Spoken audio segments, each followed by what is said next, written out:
भोले बाबा। हम बड़ी दूरी देश से आइल हिया। देशों के नाम धर दूं। देशों के नाम धर दूं। हम रामपुर से आइल हिया भोलेनाथ। तो दूर कैसे हो हमरा गया? 2 गो बेटा बड़े वही पर दया करब। दोनों दामाद पर दया करब। जितना नाती नतनी धीव दामाद गांव घर टोला मोहल्ला सब पर दया करब भगवान। हम रउआ हाँ रिश्तेदार बड़े उतना पर दया करब। हम रउआ से दया मांगे आइली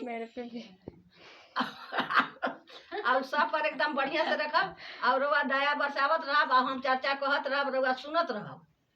आप लोग के बीच एक सुंदर सा भजन हाँ लेके आई अब हम सुंदर भजन गा देती।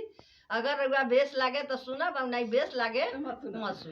सुनिएगा सुनिएगा और लाइक कर दीजिएगा क्योंकि बहुत भाव से गाने जा रही है तो आप लोग ध्यान से सुनिएगा जरूर। कि हो सोनावा